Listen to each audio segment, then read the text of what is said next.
don't buy a Mac. And like all the gaming community is like, yeah, if you're trying to play games, you should go with AMD, not Intel.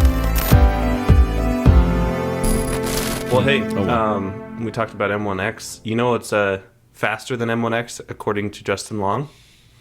Touchscreen Intel. Oh. Intel. They didn't listen to our podcast. Yeah. Oh, I saw the dislikes on those ads. Oh, I watched the first one and I was like, oh, this is terrible. So then I clicked all the other ones and I disliked each one. Yeah, I think that was a lot of people too. Rightfully so. I mean, the ads I saw were not great counter arguments. They were very surface level. So this doesn't have a touchscreen and it doesn't bend backwards. So terrible device, folks. Just absolutely terrible. To me, I don't know. We probably said the same thing when the last Intel ads went out mocking Apple Silicon. It comes across as very insecure because they don't want to talk about performance. So it's like, okay, when you're not talking about performance and you're just doing these little surface level, I can't fold backwards, don't buy Mac. It's like, oh, you're really out of ideas now, aren't you? Like, you're going to just the most basic advantage you can possibly find. It's like, oh, this one has an Intel sticker on it. That's cool. Intel inside. Yay. And all the... And even when they brag about, like, see, it can play video games. I like video games. Don't buy a Mac. And, like, all the gaming community is like, yeah, if you're trying to play games, you should go with AMD, not Intel. It's like, we're not going to choose Intel over AMD at this point because of how expensive your chips are and how hot they run. So hot and power hungry. I thought it was funny that they got Justin Long and not the PC guy. It'd been funnier if they had the PC guy trying to talk up an Intel computer. I was thinking a lot about that. Like, Justin Long, he did a few Huawei commercials a few years back too. So it feels like he's basically just taking the biggest check he can. Hey, for I these don't blame tech him. commercials. I don't blame him. I would totally do that. No, you got to do what you got to do. Yeah. No harm, no foul there. I just wonder what Apple would have to pay to get him in a commercial now. Like, what would he just take a slightly bigger paycheck and be like, sure, okay, I'll advertise you guys? But would that also lose its effect if he was praising Intel in one commercial and then praising Apple in the next? Apple would be like, well, he doesn't hold much credibility now, does he? It just proves we have a bigger bank account. Which is also true. I just love how all of those ads started with him in a white Infinity background. Hello, I'm a normal person. And it's like, dude, you're being paid so much money to say this right now. There's no way you're a normal person. I do not believe any of this.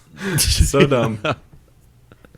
I'd be surprised if he was using any of those Intel machines too.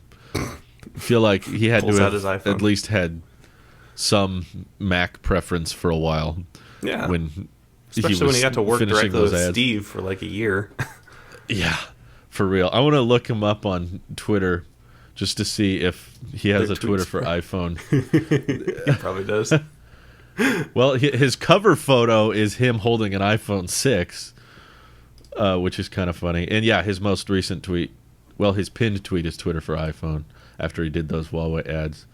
His last tweet was January, which also said Twitter for iPhone. So just as I expected, pretty much anybody who does a Huawei ad has Twitter for iPhone. Including their CEO. Or CFO. Yep, including the CEO. I mean, he's a good actor. I like different movies he's been in, but it's just funny to see them go back to back. So would be really funny if it was like Twitter for Mac. Which is a thing. Yo, guys, Intel's way better. Twitter for Mac. It's like, that's true. I would not Intel be shocked is way if he better just when has it's on a Mac. Yeah, if he just had an iMac at home that he uses for basic computer stuff, but tweeting. The Intel contract he signed is just like, oh, don't. I work in jazz. Yeah, don't post about that. Whatever. Yeah.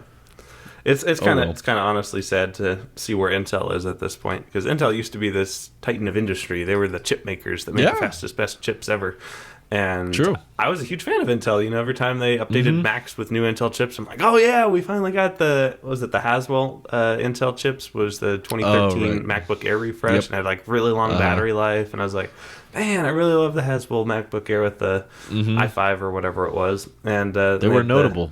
Kaby Lake and whatever, but unfortunately, their x86 only takes you so far, and they didn't pivot. And Apple.